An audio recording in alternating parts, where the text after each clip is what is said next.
صلی اللہ علیہ وسلم انا دعوت ابی ابراہیم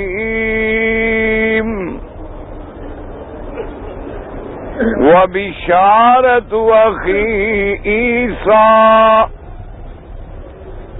ورؤیا امی التي رأت او كما قال النبي صلى الله عليه وسلم صدق الله العلي العظيم وصدق رسوله النبي الكريم ونحن على ذلك لمن الشاهدين ومن الشاكرين والحمد لله رب العالمين رب اشرح لي صدري ويسر لي أمري واحلل عقدة من لساني يفقهوا قولي سبحانك لا علم لنا إلا ما علمتنا إنك أنت العليم الحكيم. برادران اسلام، واجب الاحترام بزرگوں، دوستوں اور بھائیوں، اللہ تبارک و تعالی کے کلام مقدس میں سے چند آیات مبارکہ اور آقا انعامدار حبیب کبریا سیدنا محمد مصطفیٰ صلی اللہ علیہ وعلا آلہ واصحابہ وسلم تسلیما کثیرا کثیرا کے فرامین مبارکہ سے ایک حدیث تلاوت کی ہے. دعا فرمائیں کہ اللہ تبارک و تعالی اس عاجز کو بال اہل صحت عافیت کاملات دائمہ اور حق بات بیان کرنے کی توفیق عطا فرمائیں. اللہ تبارک و تعالی ہم سب کو حق پر چلنے کی توفیق عطا فرمائیں. پروردگار عالم تمام آنے والوں کی حاضری منظور و مقبول فرمائیں اور سب کے دامن اپنی رحمتوں سے بھر دیں اور سب بیماریاں اور پریشانیاں مشکلات اپنی رحمت سے دور کر دیں. میں نے چند دنوں سے جو معروضات عرض کیے ہیں ان کا خلاصہ یہ تھا کہ اللہ تبارک و تعالی نے اس کائنات میں ارض و سما میں اپنی ساری مخلوق نوری ناری خاکی میں جو شان آمنہ کے لال سرکار دو عالم سیدنا محمد الرسول اللہ صلی اللہ علیہ وسلم کو دیا ہے وہ کسی کو نہیں ملا. اسی لیے میں نے عرض کیا تھا کہ میرے مدنی سرکار کی زندگی کے جس پہلو پہ بھی نظر ڈالیں آپ کے ہر پہلو میں نرالی شان ہے. آپ کی ولادت سے پہلے زمانے پہ نظر ڈالیں، ارحاسات نبوت پہ نظر ڈالیں، سرکار دو عالم کی ولادت پہ، رضاعت پہ، آپ کے بچپن پہ، شباب پہ، جوانی پہ، عبادت پہ، پھر بعثت پہ، نبوت پہ، رسالت پہ، ہجرت پہ، معراج پہ، حج پہ، شریعت پہ، دین پہ، جس پہلو پہ بھی نظر ڈالیں شان نرالی نظر آتی. سب کہہ دیں صلی اللہ علیہ وسلم. اسی طرح میرے مدنی کا معراج جو ہے وہ بھی ایک ایسا معجزہ ہے اور ایسی عظمت ہے اور ایسی رفعت ہے اور ایسا عروج ہے کہ جو کسی پیغمبر، کسی نبی، کسی رسول کو نہیں ملا ہے۔ یعنی آپ ذرا آنکھیں بند کر کے حضور کی زندگی کی تاریخ پہ ذرا نظر دوڑائیں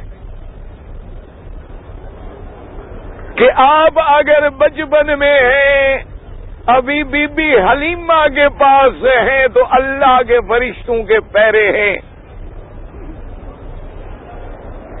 ابھی میرے مدنی پاک کی بعثت ہے، اعلان نبوت ہے تو آسمانوں پہ پیرے لگ گئے۔ اللہ نے قرآن پاک میں باقاعدہ بیان فرمایا ہے کہ حضور سرکار دو عالم کی بعثت کا جب وقت آیا، آسمانوں پہ پیرے شدید کر دیے گئے، شیطان راندہ درگاہ بن گئے، شہاب ثاقب کی مار تیز کر دی گئی، ابلیس مایوس ہو کے بیٹھا ہے، ہر طرف سے اس کی ذریت دوڑی آ رہی ہے کہ جی پتہ نہیں کیا ہو گیا ہے، اب تو آسمانوں پہ جانا مشکل ہو گیا ہے۔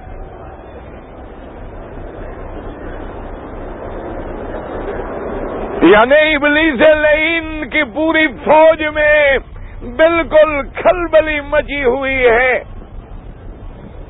اور ابلیس نے اپنے سارے لاؤ لشکر کو حکم دیا ہے کہ پوری دنیا میں پھیل جاؤ، ایک ایک جگہ پہ پھیل جاؤ، پوری دنیا کو کنگال ڈالو۔ کیا وجہ ہے کہ کوئی نیا انقلاب آ رہا ہے کہ اب ہم اوپر جانے سے بھی رک گئے ہیں، شہاب ثاقب ٹوٹ رہے ہیں، معلوم ہوتا ہے یا تو یہ دنیا ختم ہونے والی ہے یا دنیا میں کوئی بڑا واقعہ پیش آیا ہے۔ ساری دنیا کا چپا چپا کنگال ڈالو، معلوم کرو اور مجھے بتاؤ۔ آخر جنہوں نے رپورٹ دی، آ کے دیکھا کہ ایک نبی ہے جس کا نام محمد الرسول اللہ صلی اللہ علیہ وسلم۔ یعنی آپ اندازہ کریں کہ ابھی نبوت کی ابتدا ہے، آسمانوں میں پیرے تیز ہو گئے۔ اور اسی طرح سیدنا عمر رضی اللہ عنہ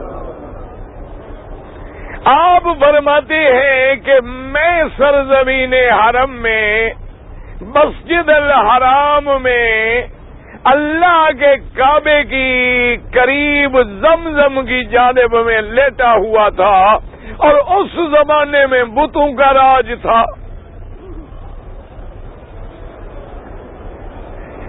360 بت جو تھے وہ اللہ کے کعبے میں تھے، کچھ کعبے کے اندر تھے اور کچھ کعبے کے باہر تھے،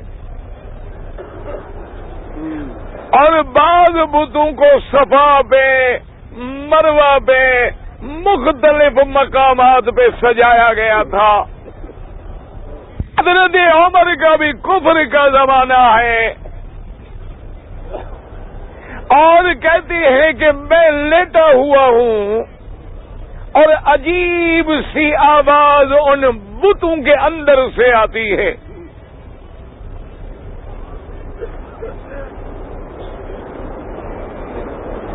یعنی ان بتوں کے اندر پتھر کے بت تھے، کوئی لات ہے، عزا ہے، منات ہے، بڑے بڑے بت تھے، مختلف بت تھے، رکھے ہوئے تھے کعبہ شریف کے اندر بھی، باہر بھی، دروازے پر بھی، مقام ابراہیم کے پاس، زمزم پہ، صفا پہ، مروہ پہ بتوں کی راجدھانی بنی ہوئی۔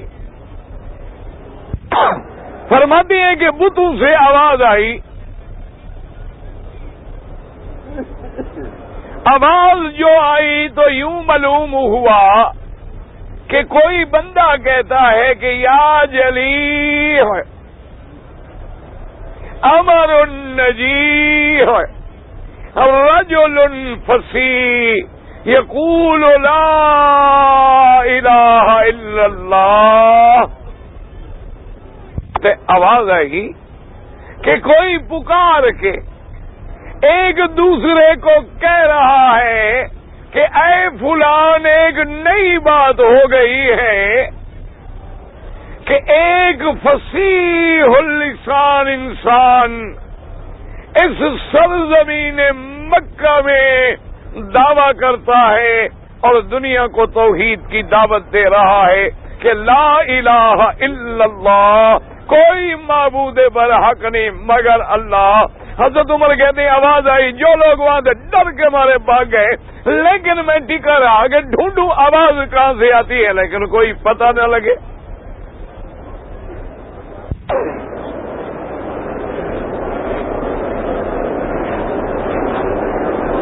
جانوروں نے، یعنی آپ حیران ہوں گے نا، آپ تو انسان ہیں، شکر کریں کہ اللہ نے ہمیں حضور کی امت بنایا ہے، دعا کرو اللہ اسی حضور کی سنت پہ زندگی گزارنے کی توفیق دے اور اسی پہ موت آئے، خاتمہ ایمان پہ ہو۔ اتنے میں آپ درود شریف بھی پڑھ لیں، اور جو بھائی کھڑے ہیں بیٹھ جائیں، اب تو جگہ کھلی ہے الحمدللہ۔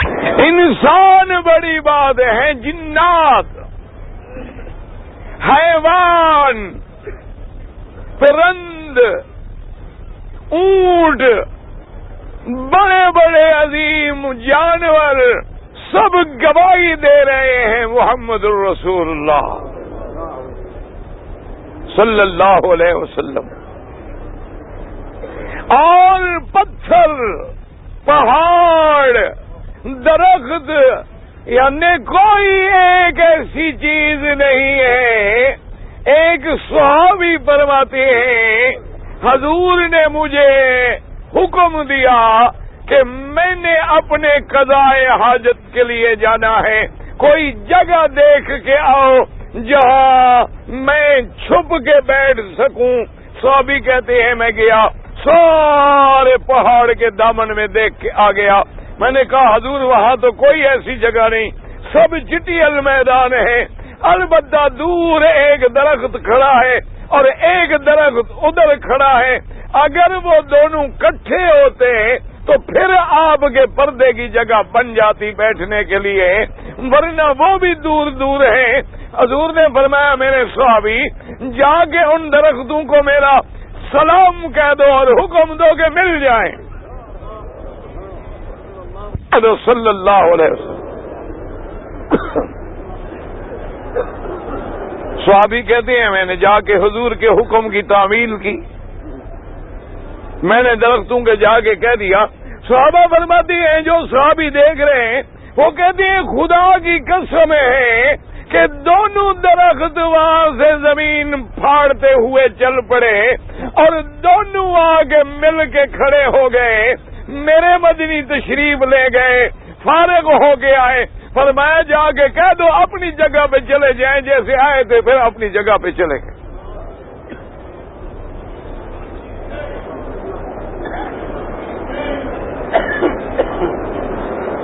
درخت یعنی ٹہنیاں ہیں۔ اسی طرح ایک صحابی فرماتے ہیں کہ ایک باغ سے ہم گزرے، اس میں ایک بڑا سرکش اونٹ تھا اور اس دن وہ اتنی مستی میں تھا کہ کسی کو قریب نہیں آنے دیتا تھا اور خطرہ تھا کہ لوگوں کو مار نہ ڈالے۔ جب ہم نے حضور سے عرض کیا کہ حضور باغ میں بڑا سرکش اونٹ ہے، آپ نے فرمایا کہ اس کی نکیل لے آؤ مجھے دے دو۔ صحابی کہتے ہم ڈر رہے ہیں کہ سرکش اونٹ ہے، جانور ہے، اونٹ کو کیا پتا ہے، لیکن آقا نے وہ نکیل ہاتھ میں لے لی، بڑے آرام سے دیوار کے اندر تشریف لے گئے۔ کہتے ہیں حضور کے جانے کی دیر تھی، اونٹ گردن جھکائے ہوئے آ کے مدنی کے سامنے کھڑا ہو گیا۔ صلی اللہ علیہ وسلم۔ اور اسی مکے میں جس میں الحمدللہ آج آپ موجود ہیں، کہہ دیں الحمدللہ، میرے سرکار نے فرمایا، اپنے صحابہ سے فرمایا کہ انی لعارف حجرا بمکہ، مکے میں وہ پتھر مجھے آج بھی معلوم ہے، میں پہچان سکتا ہوں۔ فرمایا ابھی مجھے نبوت بھی نہیں ملی تھی، لیکن اس پتھر کے قریب جب میں گزرتا تو مجھ پہ سلام پڑتا تھا۔ کہہ دو صلی اللہ علیہ وسلم۔ یعنی پتھروں پر بھی نبوت کے اثرات ہیں، معجزات ہیں۔ اسی طرح صحیح حدیث مبارک میں ہے، سیدنا جابر رضی اللہ تعالی عنہ راوی ہیں، مدینہ منورہ میں جب خندق کھودی جا رہی تھی، اب بھی اس خندق کے تھوڑے تھوڑے نشان باقی ہیں، کیونکہ زمانہ گزر گیا، 1400 سال گزر گئے، پہاڑوں سے پانی گرتے ہیں سیل کے، ہر نشان کو مٹا ڈالتے ہیں۔ وہ خندق مدینے کی حفاظت کے لیے کھودی جا رہی تھی۔ حضرت جابر کہتے ہیں کہ اس کھدائی کے دوران میں ایک ایسی چٹان آ گئی کہ جس کو توڑنے سے ہم تمام صحابہ عاجز آ گئے۔ بڑا زور لگایا، کوئی کدال اثر نہ کرے، کوئی ہتھیار اثر نہ کرے، اور جب تک وہ چٹان نہ ٹوٹے خندق بن نہیں رہی تھی۔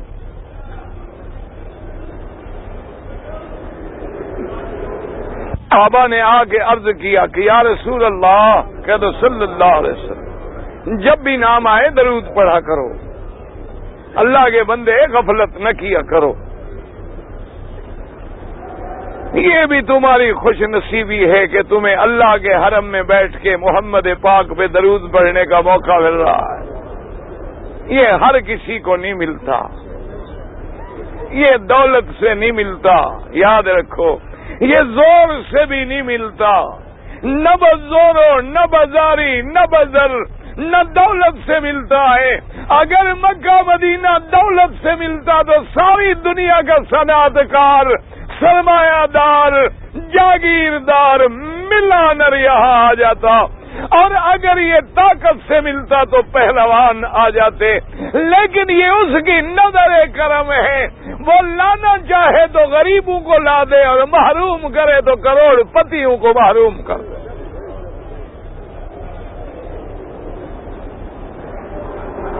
امام سے کہیں آپ نے دیکھا نہیں کیسے بوڑھے بوڑھے لوگ آئے ہوئے ہیں، چل نہیں سکتے، چلنے سے قاصر ہیں، ریڑیوں پہ بیٹھے ہوئے ہیں، اٹھ نہیں سکتے، چل نہیں سکتے، ایک کمرے سے دوسرے کمرے تک نہیں جا سکتے۔ اللہ تبارک و تعالیٰ کی شان ہے، اللہ نے مکے مدینے میں پہنچا دیا ہے، یہ اس کا کرم ہے، اس کا رحم ہے۔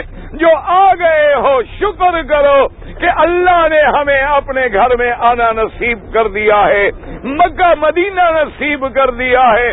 ساری زندگی کہتے آئے کہ کعبے کی طرف نماز پڑھ رہے ہیں، ساری زندگی کہتے آئے کہ مدینے میں روضہ ہے، ساری زندگی کہتے آئے کہ جبل نور ہے، ساری زندگی کہتے آئے حجر اسود ہے، ساری زندگی کہتے آئے مینا عرفات مزدلفہ ہے۔ اللہ راضی ہو گیا، اللہ نے لا کے اپنے کعبے میں کھڑا کر دیا۔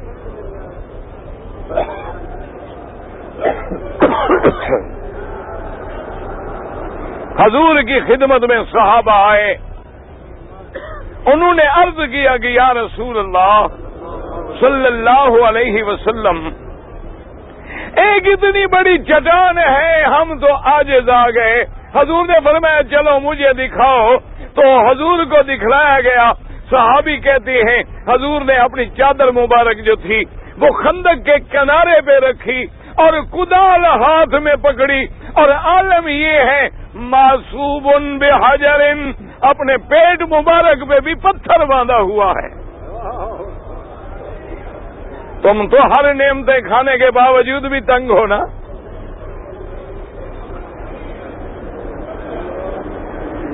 آنا نہیں، حضور نے کدال پکڑی اور پڑا، وَتَمَّتْ کلمۃ ربک صدقا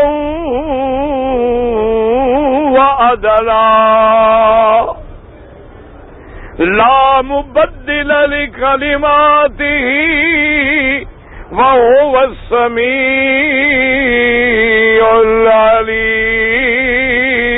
العلیم۔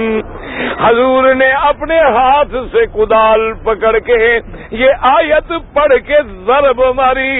حضرت سلمان فارسی فرماتی ہیں کہ میں بھی خندق کے کنارے پہ موجود تھا کہ اس سے ایک روشنی نکلی اور اس چٹان کا تیسرا حصہ ٹوٹ کے ریزہ ریزہ ہو کے ریت بن گیا۔ پھر میرے مدنی نے دوبارہ آیت پکڑی اور دوبارہ ضرب ماری۔ حضرت سلمان کہتی ہیں کہ ایک روشنی نکلی اور اس کے بعد دوسرا حصہ جو ہے دوسرا حصہ ریت کی طرح ریزہ ریزہ ہو گیا۔ میرے مدنی نے تیسری ضرب ماری، روشنی نکلی اور چٹان ساری ریزہ ریزہ ہو کے نکل گئی۔ حضور پاک باہر تشریف لے آئے، ایک جگہ جا کے بیٹھ گئے۔ حضرت سلمان کہتی ہیں میں نے جب دیکھا کہ حضور اب آرام میں ہیں، میں نے عرض کیا کہ سرکار میں کچھ عرض کروں تو ناراض نہیں ہوں گے؟ آپ نے فرمایا سلمان بتلاؤ کیا بات ہے؟ میں نے کہا حضور جب آپ نے پہلی چوٹ ماری تو روشنی نکلی۔ آپ نے فرمایا سلمان تم نے بھی دیکھ لی؟ رضی اللہ عنہ۔ معلوم ہوتا ہے وہ کوئی خاص روشنی تھی، وہ پہاڑ کی چنگاری نہیں تھی۔ جیسے لوہا پتھر پہ مارو چنگاریاں نکلتی ہیں تو پھر وہ تو سب کو نظر آتی۔ حضور کا دیکھنا اور یہ فرمانا کہ سلمان اچھا تم نے بھی وہ روشنی دیکھی ہے؟ میں نے کہا ہاں حضور میں نے دیکھی، لیکن مجھے پتہ نہیں لگا کہ کیا روشنی ہے۔ فرمایا جب میں نے پہلی ضرب ماری اللہ نے مدائن کسرا میرے سامنے کر دیے۔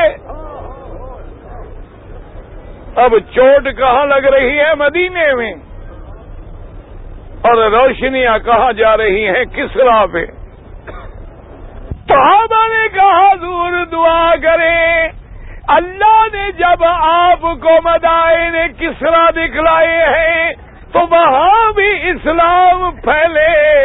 حضور نے فرمایا میری امت کسرا بھی فتح کرے گی، وہاں بھی اسلام کا پرچم لہرائے گا۔ اور فرمایا جب دوسری ضرب ماری تو اللہ نے مجھے کیسر دکھلایا، روم۔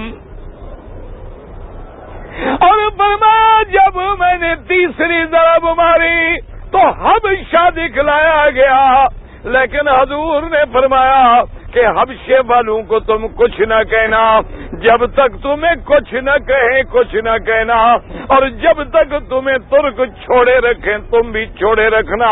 اور اس کے بعد میرے مدنی کی وہ پیشین گوئی، وہ پتھر پہ ضرب اور وہ روشنی کیسے سچی ثابت ہوئی کہ کسرا پر بھی کیسر پر بھی پورے عالم پر بھی توحید کا پرچم لہرا گیا۔ ایمان سے کہیں یہ سارا نظام، اس لیے میں نے عرض کیا ہے کہ میرے مدنی کی زندگی کا جو پہلو دیکھیں، جس پہلو پہ نظر ڈالیں، آپ کے اخلاق پہ نظر ڈالیں، آپ کے کرم پہ نظر ڈالیں، آپ کے رحم پہ نظر ڈالیں، ساری زندگی میرے مدنی نے اپنی ذات کا بدلہ کسی سے نہیں لیا۔ قد صلی اللہ علیہ وسلم۔ اس لیے اب معراج پہ نظر ڈالیں، یہ معراج کسی نبی کسی پیغمبر کو نہیں ملا۔ اس لیے صحابہ کہتی ہیں کہ اللہ نے اپنے پاک نبی محمد عربی صلی اللہ علیہ وسلم کو اپنا دیدار بھی نصیب فرمایا۔ قیامت میں ہر مومن دیکھے گا۔ دعا کریں اللہ ہمیں بھی قیامت میں دیدار نصیب کرے۔ پتہ ہے وجہ کیا ہے؟ دنیا میں کوئی آنکھ خدا کو نہیں دیکھ سکتی. وجہ کیا ہے؟ ہم فانی ہیں، فنا ہونے والے ہیں. وہ باقی ہے تو باقی پہ فانی کی نظر کیسے ٹھہرے؟ اور جب زیارت نصیب ہوئی تو میرے مدنی نے کیا کہا کہ التحیات للہ والصلوات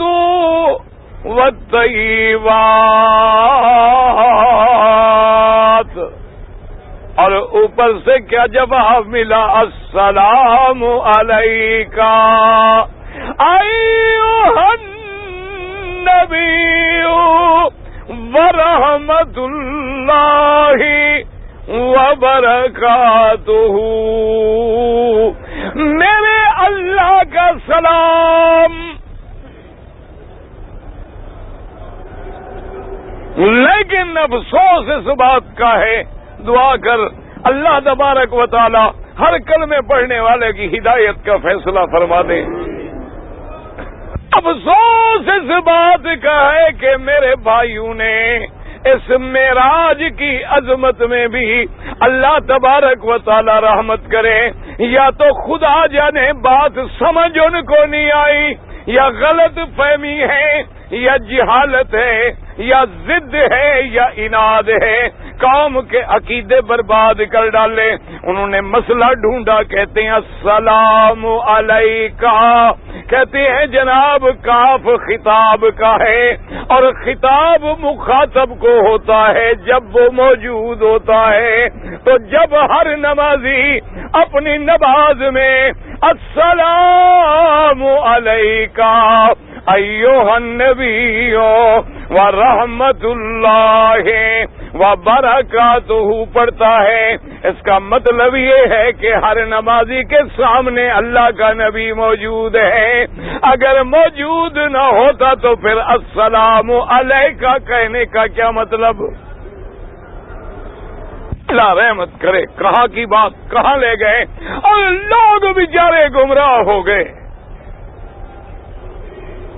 اسی طرح جب قبر میں مرنے کے بعد قبر میں سوال ہوگا، ایک سوال پوچھیں گے من ربو کا، تیرا رب کون ہے، اور دوسرا سوال ہوگا ما تقول فی حق ھذا الرجل. وہ کہتی ہے جناب ھذا اس میں اشارہ ہے اور قریب کے لیے ہوتا ہے، لہذا معلوم ہوا کہ قبر ہر قبر میں محمد مصطفیٰ موجود ہیں، تو لہذا ہر جگہ نبی حاضر ناظر ہے.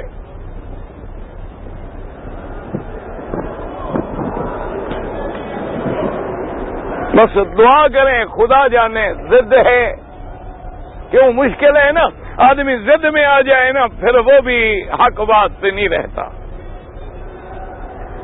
یا اللہ جانے ضد نہیں ہے، بات نہیں سمجھے ہیں. بہرحال جو بھی ہے تم کعبے میں یہ دعا کرو اللہ ہدایت کے فیصلے کرو.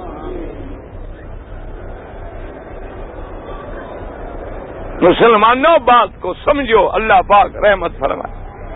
اب جناب نماز ہے، کس کی نماز پڑھتے ہو؟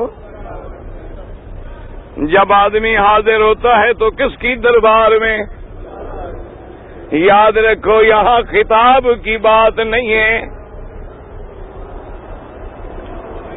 اب تم قرآن پڑھتے ہو وما تلک بیمینک یا موسیٰ،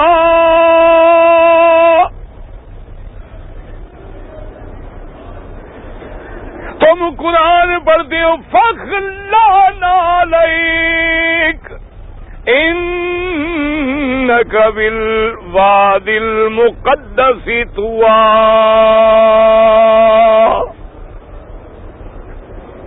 تیرے ہاتھ میں موسیٰ کیا ہے؟ کس نے کہا تھا؟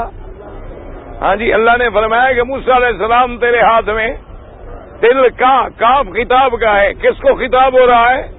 موسیٰ علیہ السلام. خطاب کرنے والے کون ہیں؟ اللہ. اب تم جو قرآن پڑھتے ہو تو موسیٰ علیہ السلام موجود ہیں، تم ان کو خطاب کر رہے ہو. سمجھو خدا کے لیے. اچھا قرآن کہتا ہے کہ موسیٰ علیہ السلام جب پہنچے کیا کہا؟ یا فرعون انی رسول من رب العالمین۔ موسیٰ علیہ السلام نے کہا فرعون میں اپنے رب کا رسول بن کے پیغمبر بن کے آیا ہوں تمہیں دعوت دینے کے لیے، اسلام لے آ، بنی اسرائیل کو آزاد کر دے۔ یہ کہنے والے موسیٰ علیہ السلام تھے، اور کس کو کہہ رہے تھے؟ اب جب تم قرآن پڑھتے ہو تو فرعون موجود ہے، اس کو خطاب کرتے ہو۔ بات کو سمجھو، موسیٰ کو خطاب میرے اللہ نے کیا ہے۔ ہم تو اس آیت کو پڑھتے ہیں، نہ خطاب مقصود ہے نہ موسیٰ سامنے مقصود ہے۔ موسیٰ علیہ السلام نے فرعون کو خطاب کیا، اللہ نے واقعہ قرآن میں نقل کر دیا۔ نہ اب فرعون موجود ہے، نہ خطاب ہے، نہ ہمارا مقام موسیٰ علیہ السلام کا مقام ہے۔ اس کی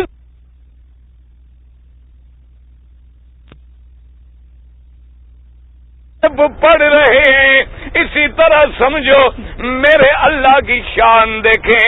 میرے اللہ نے رحم کیا کہ جو معراج میں اللہ نے سلام بھیجا، اللہ فرماتی ہے میرا مدنی اپنی امت کو نمازوں میں سکھا دے کہ وہ اسی واقعے کو نقل کرتے رہیں تاکہ تیرا معراج قیامت تک زندہ رہے۔ ہم تو ان الفاظ کو نقل کر رہے ہیں، سمجھیے مسئلہ، کہ وہ جو مکالمہ پیش آیا، اللہ کے نبی نے بندگی پیش کی اور میرے اللہ نے سلام پیش کیے ہیں، اور تم کتنی خوش قسمت ہو کہ معراج میرے نبی کو ملا ہے۔ نماز کے صدقے میں اللہ نے حضور کی امت کو بھی معراج نصیب کر دیا، ورنہ ہم کہاں اور معراج کہاں، ہم کہاں اور دیدار رب کہاں، ہم کہاں ہماری طاقت کہاں۔ جیسے میرے اللہ نے سلام بھیجے نبی پہ، یہ خوش قسمتی نہیں کہہ دو الحمدللہ کہ ان سلاموں میں پھر ہمیں بھی سلام مل گیا کہ نہیں، کہ السلام علینا وعلی عباد اللہ الصالحین۔ اللہ نے فرمایا میرا مدنی تجھ پہ سلام، تیری امت پہ بھی سلام، میرے عباد صالحین پہ بھی سلام، اور فرمایا یہ سلام ختم نہیں ہوگا، مرنے کا وقت آئے گا تو فرشتے تیرے امت پہ سلام کریں گے، قبر پہ جائیں گے تو فرشتے سلام کریں گے، اور جب جنت میں جائیں گے تو تحیتہم یوم یلقونہ سلام۔ اور قرآن کہتا ہے جب جنتی جنت میں جائیں گے دعا کر اللہ ہم سب کو جنت الفردوس نصیب کر دے۔ میرے اللہ نے جیسے کعبہ نصیب کر دیا، مدینہ نصیب کر دیا، اس کے آگے جنت دینا کیا مشکل ہے؟ ایک دن میرے آقا سرکار دو عالم سب درود پڑھیں محبت سے، اور جنہوں نے درود شریف پڑھا ہے وہ بیٹھ جائیں، جنہوں نے نہیں پڑھا وہ کھڑے رہیں، جنہوں نے درود شریف پڑھا ہو وہ بیٹھ جائیں جلدی جلدی۔ ایک دن ایک بدو عربی، جنگل کا عربی، حضور سرکار دو عالم کے مدینے میں مسجد میں قریب بیٹھا ہے، نماز سے فارغ ہوا اور اس نے اللہ سے دعا مانگی۔ اس لیے حاجیوں یاد کر لو، مسئلہ سمجھ لو، حدیث سن لو، یہ دعائیں کوئی ضروری نہیں جو طواف میں کتابیں لے کے پڑھتے ہو۔ اصل دعا وہ ہے جو تیرے دل سے نکلے۔ ایک اللہ والے قبلے کی خدمت میں ایک بندہ گیا، کہنے لگا حضرت میرے لیے دعا کریں. فرمایا دعا کرائی نہیں جاتی. فلسفہ سمجھو اللہ والوں کا. فرمایا دعا کرائی نہیں جاتی، دعا لی جاتی ہے. بد دعا بھی لی جاتی ہے اور دعا بھی لی جاتی ہے. فرمایا جب تم مجھے کوئی تکلیف پہنچاؤ گے خود بخود بد دعا نکلے گی، آرام پہنچاؤ گے خود بخود دعا نکلے گی. اصل دعا وہ ہوتی ہے جو خود نکلے.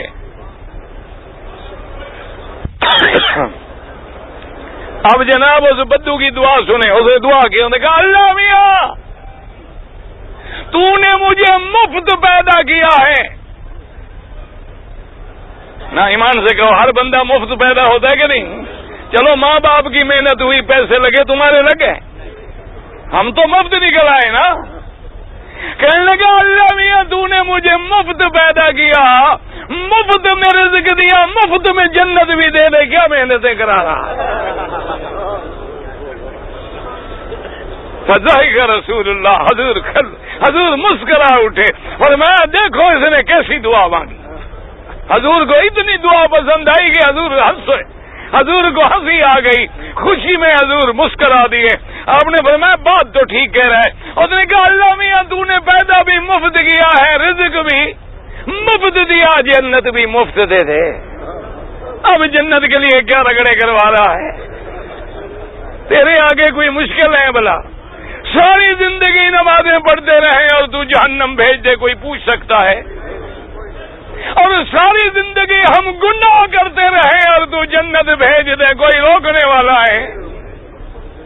نہ ہم کعبے میں آنے کے قابل تھے، نہ ایمان سے کہو آپس میں بیٹھے ناراض نہ ہونا، تم تو اچھے آدمی ہو، میں اپنی چلو برائی کرتا ہوں. ایمان سے کہیں ہمارے یہ پاؤں جو ساری زندگی گناہوں میں رہے، جو ساری زندگی قبروں کے باہر پھرتے رہے، جو ساری زندگی حجرے مجرے قبالیوں کے چکر میں رہے، جو ساری زندگی گانے فسق فجور میں رہے، جو ساری زندگی فریب دھوکے میں رہے، جو ساری زندگی شراب نشے میں رہے، وہ اس قابل تھے کہ کعبے کے باہر پھرے؟ نہ ذرا غور کرو اس گندے منہ سے ہم نے کتنی جھوٹ بولے ہوں گے، کتنی گالیاں دی ہوں گی. یہ لب اس قابل ہیں کہ وہاں لگے جہاں محمد مدنی کے لب لگے تھے؟ تو اللہ پاک نے بھیج دیا ہے نا، تو جنت دے دے تو کوئی کمی آ جائے گی بلا؟ وہ ہمارے شیخ ہیں، بہت بڑے بزرگ ہیں، حضرت خواجہ صاحب کندیا شریف والے. ان کے اس مدرسے میں ایک مجذوب رہتا تھا. پرانے دور کی بات ہے، جب مکہ مدینے میں بجلی بھی نہیں تھی، موٹریں بھی نہیں تھی، سواریاں بھی نہیں تھی. کوئی لوگ اونٹوں پہ حج کرتے تھے، کوئی گدھا گھوڑے پہ حج کرتے تھے. وہ آ گیا، وہ غریب تھا، گدھا پہ حج کیا، حج کر کے جب آیا سر مڈا کے فارغ ہو کے طواف زیارت سے فارغ ہوا، ملتزم پہ کھڑا ہو گیا. چونکہ وہ سرگودا میاں والی کی زبان بولتا تھا تو اپنی زبان میں کہنے لگا اللہ میاں ساڈے علاقے جو وڈا مجرم ہوئے سر منڈ چھڑ دینے کھوتے تے چڑھا کے معاف کر دیندے نے، تو کھوتے تے بھی بٹھا دیتا ہے، سر بھی مڈا دیتا ہے، کیا تیری مرضی؟ کہنے لگا اللہ میاں ہور کی رہ گیا ساڑے پلے، سر بھی مڈا چڑھیا اور کھوتے تے بھی تو چڑھا دیتا. اپنے کعبے میں بھی یہ ہے وہ دعا یاد رکھو کہ کعبے کے چکر لگا رہا ہے، کچھ نہیں مانگ رہا، کچھ نہیں پڑھ رہا، لیکن دل رو رو کے کہہ رہا ہے مولا یہ تیرا وہ گھر ہے جہاں مدنی نے مانگا ہے، 1,24,000 نبی نے مانگا ہے، میں جاہل ہوں، مجھے مانگنا نہیں آتا. اللہ فرماتا میں تجھے بغیر مانگے دے دوں گا. نہ ہم مدینے جانے کے قابل ہیں، نہ کون سا ایمان سے کہو کون سے عمل کیے ہیں جو ہم جناب جا کے روزے پہ کھڑے ہو جائیں. یہ عمل ہے ہمارا، یہ بھی دوست کا کرم ہے نا. تو نمازنے پہ آئے تو نماز لے زمانہ اور تو جو کریم ٹھہرا تیرے کرم کا کیا ٹھکانہ. اس لیے کسی نے کیا بات کی ہے، کہتا ہے تو میں ہوں ضعیف بندہ، تو مالک قوی ہے. میں ہوں ضعیف بندہ، تو مالک قوی ہے. عصیاں ہے فعل میرا، بخشش ہے کام تیرا. یہ اس کا کرم ہے، اللہ نے اپنے گھر میں بلا لیا ہے. اب شان دیکھے میرے مدنی کی، سرکار دو عالم کی، کہ اللہ فرماتے ہیں میرا مدنی جب تیری امت جنت میں داخل ہوگی تو فرشتے کیا کریں گے؟ والملائکۃ یدخلون علیہم من کل باب سلام علیکم بما صبرتم فنعم عقبی الدار. ہر دروازے سے فرشتے داخل ہوں گے اور جنت والوں پہ سلام بھیجیں گے، آپس میں بھی سلام، فرشتوں کا بھی سلام. اور آخر میں میرے اللہ قرآن میں کہتے ہیں سلام قولا من رب الرحیم. آخر میں میرا رب اپنے بندوں پہ سلام بھیجیں گے. وجہ کیا ہے کہ جو سلام میرے مدنی کو معراج میں ملا تھا، اللہ نے فرمایا مدنی میں تیری امت پہ بھی سلام. کہہ دو اللہ ہم سب پہ، ہر مسلمان پہ سلامتی نازل کر دے. اللہ ہر اسلام کے ملک میں سلامتی نازل کر دے، امن قائم کر دے، رحمت نازل کر کے عذاب رفع فرما دے.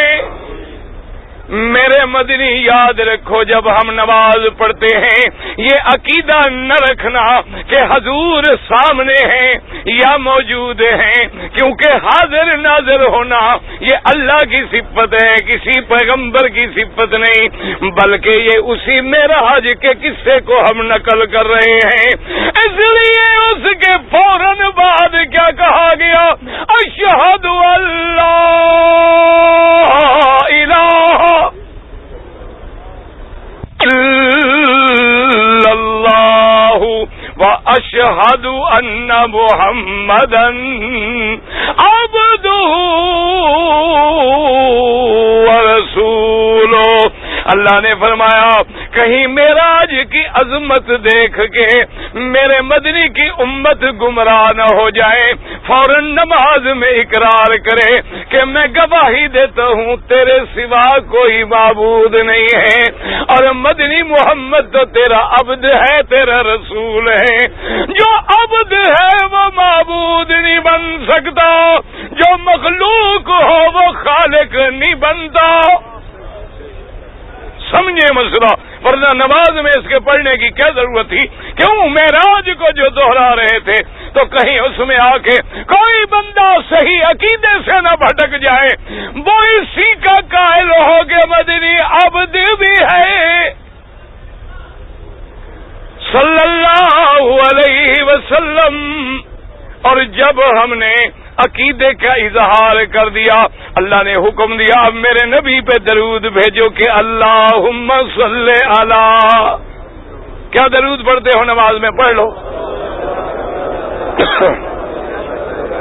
اللہم صلی علی. آگے کیا ہے؟ وعلی. یاد رکھو، سمجھو مسئلہ، اللہ کرے عقیدہ ٹھیک ہو جائے. دعا کر اللہ ہمارے عقیدے صحیح کر دے. اللہم صلی علی محمد وعلی. اچھا آل محمد، آل سے کیا مراد ہے؟ جلدی جلدی سمجھیں. ایک لفظ ہے اہل اور ایک لفظ ہے آل.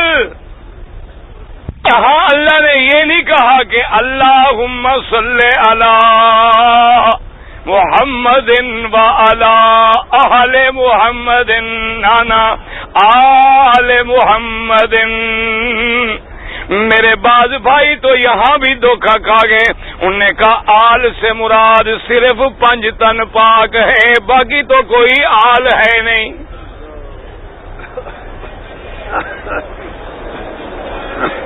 چونکہ باطل تو انتظار میں بیٹھا ہوتا ہے نا کہ موقع ملے اور گمراہ کروں. حالانکہ سمجھو آل کا لفظ خاص ہے اور آل کا لفظ جو ہے وہ عام ہے. یاد رکھ لو، اہل خاص ہے، بیوی، بچے، گھر والے ان کو کہتے ہیں اہل، اور آل کہتے ہیں کہ جو بندے کسی کے تابع ہوں وہ بھی اس کی آل ہے. جیسے قرآن کہتا ہے ادخلوا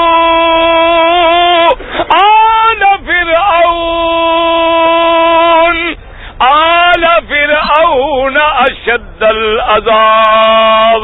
اللہ قیامت میں حکم دیں گے کہ آل فرعون کو جہنم کے سخت عذاب میں داخل کرو. تو اب آل سے کیا مراد ہے کہ بس فرعون کے چند گھر والے جہنم میں جائیں گے، باقی سب کو چھٹی ہوگی؟ نہ یہاں آل سے کیا مراد ہے کہ جو فرعون کے عقیدہ رکھنے والا، فرعون کے تابع چلنے والا، وہ آل فرعون. یہاں میرے اللہ کا کرم دیکھو، فرمایا اللہم صلی علی محمد وعلی آل محمد. جو میرے مدنی کی اتباع کرنے والا، اس میں صحابہ بھی شامل، آل بیت بھی شامل، اور قیامت تک کلمے پڑھنے والے بھی شامل، کہ جو مدنی کا غلام ہے وہ آل محمد ہے. اللہ نے ان پر بھی اپنی رحمتیں نازل فرما دی کہ اللہم صلی علی محمد وعلی آل محمد کما صلیت علی ابراہیم وعلی آل ابراہیم فی العالمین انک حمید مجید. اب میرے اللہ نے حکم دیا کہ مدنی تیری امت پہ 50 نمازیں فرض ہیں. حضور واپس آئے صلی اللہ علیہ وسلم. کیوں؟ وہ تو رحمتیں دو جہاں ہیں. جس پاک نبی نے کبھی کسی بندے کو بھی نہ نہیں کہی، صحابہ کہتے ہیں حضور کی زبان پہ تو کبھی ہم نے لا کلمے کے سوا دیکھا بھی نہیں. یعنی جس نے جو کہا مدنی نے مان لیا. جو بندے کو انکار نہ کر سکے وہ خدا کو کیسے انکار کرے. حضور قبول کر کے آئے، چھٹے آسمان پہ ہے کہ موسیٰ علیہ السلام ملے. انہوں نے عرض کیا کہ یا رسول اللہ صلی اللہ علیہ وسلم مہربانی کریں ارجع الی ربک فاسألہ التخفیف. اپنے رب کے پاس جائیں اور امت کے لیے تخفیف مانگیں. 50 نمازیں امت ادا نہیں کر سکے گی. حضور واپس گئے، اللہ نے 5 معاف کر دی. پھر واپس آئے، پھر واپس گئے، پھر 5 معاف کر دی. اسی طرح کرتے کرتے جب باقی 5 رہ گئی، اللہ نے فرمایا محمد مصطفیٰ اب سن لیں کہ میرے فیصلے تقدیر کے کبھی نہیں بدلتے. تیری امت پڑھے گی 5، لکھوں گا 50. اس میں ذرا غور کرنا، نہ ایمان سے کہیں. پہلی دفعہ اللہ چاہتے تو 5 ہی کہہ دیتے، مشکل تھی. ہاں جی. اچھا جب حضور پھر مانگنے گئے تھے اللہ میاں میری امت کمزور ہے مہربانی کر دیں، تو پھر کہہ دیتے اچھا بھی 45 معاف. لیکن جاتے ہیں پھر آتے ہیں. اس لیے بعض علماء نے لکھا اگر غور کرو تو پھر ایک معراج نہیں. ایک معراج تو وہ ہے کہ بیت المقدس سے گئے ہیں، پھر معراج ہے کہ اوپر جا کے اترے پھر گئے. اللہ نے ایک معراج میں مدنی کو کئی معراج کرا دیے. صلی اللہ علیہ وسلم. باقی یاد رکھیں کہ جن لوگوں کی عادت ہے امت کو گمراہ کرنے کی، انہوں نے یہاں بھی مسئلہ پیدا کر لیا. انہوں نے کہا دیکھو جی موسیٰ علیہ السلام نے جو مشورہ دیا ہے، موسیٰ کو آخر علم غیب تھا، ان کو پتا تھا کہ حضور کی امت 50 نمازیں نہیں پڑھے گی. انہوں نے یہاں بھی مسئلہ نکال لیا. کیوں؟ قاعدہ ہے نا، ہر آدمی کی سوچ ہے. اب دیکھو نا، تو مکے میں آئے ہو، جس کوئی بندہ ہو نا بہترین کاریگر، عمارت بنانے والا، تو وہ عمارت پہ نظر رکھے گا کہ یار کیسی خوبصورت عمارت بنائی ہے، ٹھیک ہے. اچھا کوئی بندہ قالین بنانے والا ہو، اس کی نظر قالین پہ پڑے گی کہ یار قالینیں بڑی اچھی بچھی ہوئی ہے. کوئی بندہ پلاسٹک کا کام کرنے والا ہو تو زمزم کے ڈبے پہ نظر ڈالے گا، کوئی پلاسٹک کے گلاس پہ نظر ڈالے گا. اچھا کوئی قاری ہو تو قرآن دیکھے، یار سبحان اللہ کیسے قرآن چھپا ہوا ہے. اچھا جو قرات جانتے ہیں وہ کہے گا جناب یہ ورش کی قرات پہ ہے، یہ حفظ کی قرات پہ ہے، یہ فلاں کی قرات پہ ہے، یہ فلاں رسم الخط ہے، یہ کوفی رسم الخط ہے، یہ عربی رسم الخط ہے، یہ اسلامی رسم الخط ہے، یہ ترکی رسم الخط ہے. اس کی اس پہ نظر ہوگی. ہر کوئی اپنے علم کے مطابق نظر ڈالتا ہے. اسی طرح باطل کی بھی عادت ہے، جو حدیث پڑھیں گے وہ اپنے عقل کے مطابق نظر ڈالیں گے.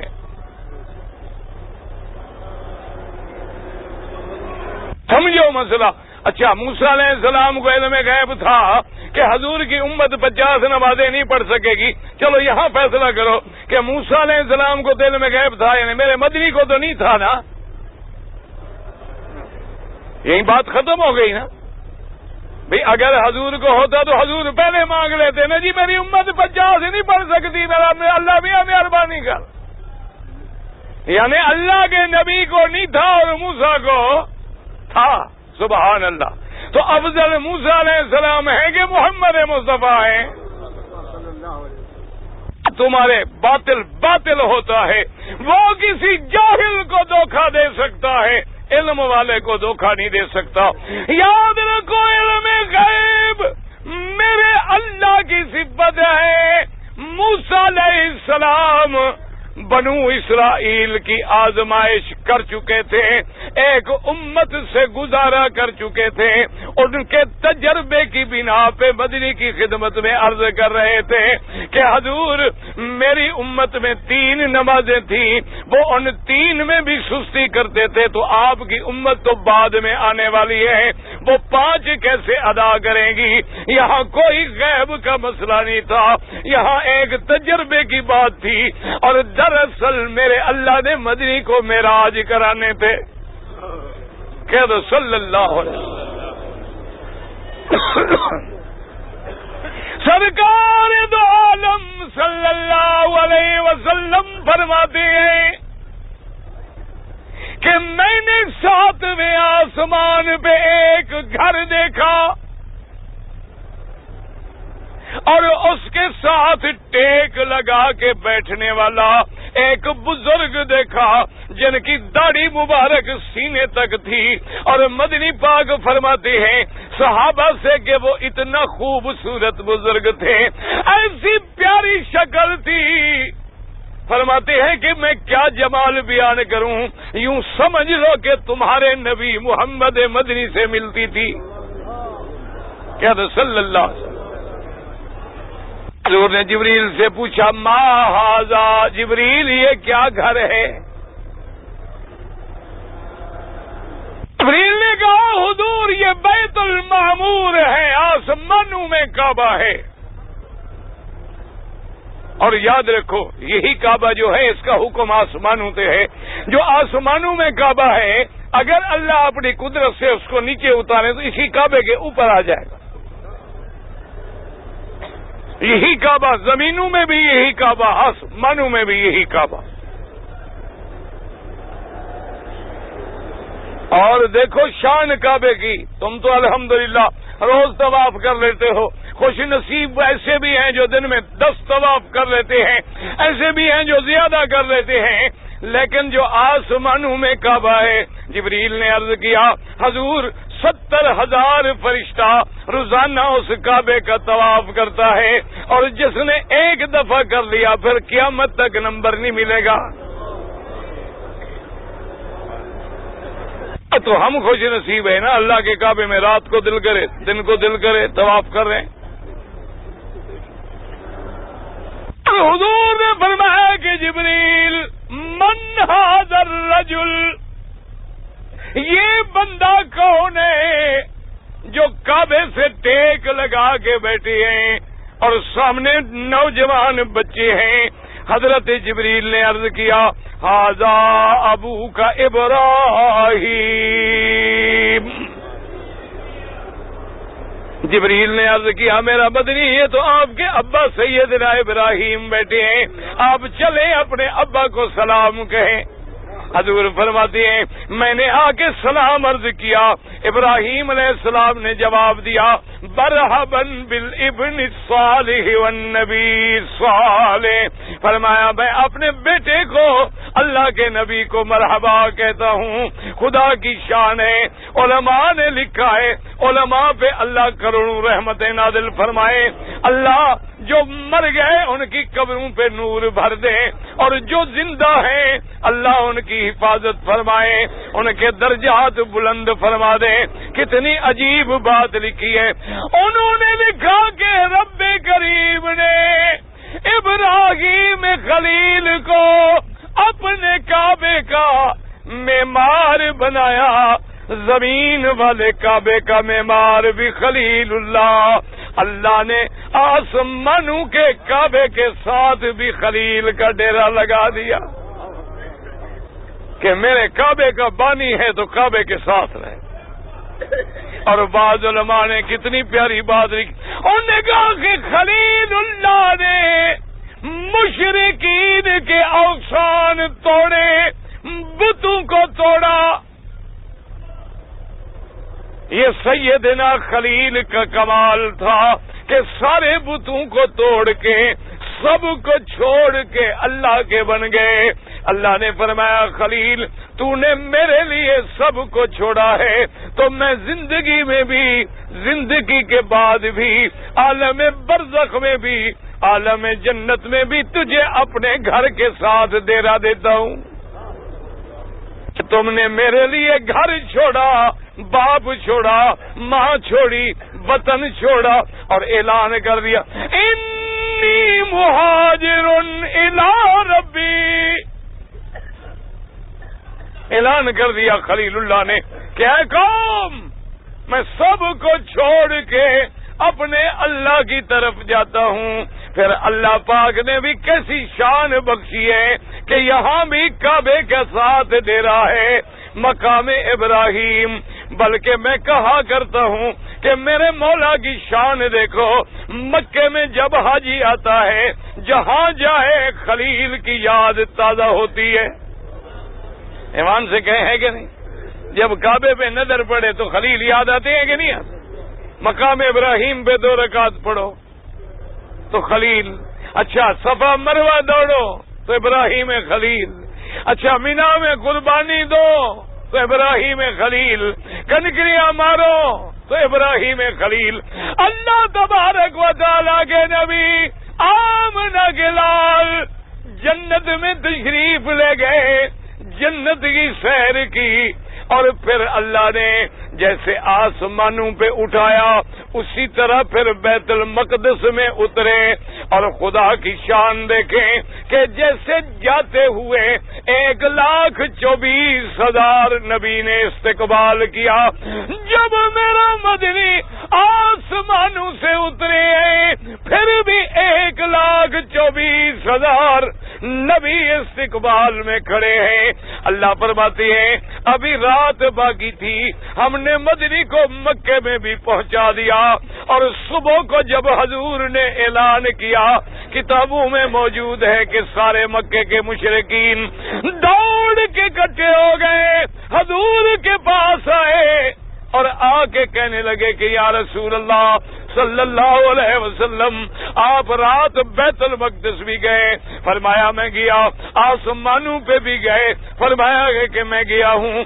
کہنے لگے اچھا حضور اگر واقعی آپ گئے ہیں، 1 مہینے کا سفر ہے، ہم نہیں مانتے، لیکن ایک طریقہ ہے ماننے کا، ہم آپ سے بیت المقدس کی نشانیاں پوچھتے ہیں، آپ ہمیں نشانیاں بتلائیں۔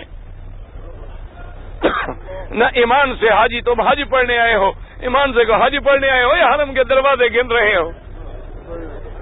نہ ایمان سے کو حج پڑھنے جو آدمی آتا ہے، اچھا حرم کے کتنے دروازے گنے ہیں تم نے؟ کوئی ہم دروازے گننے آئے ہیں؟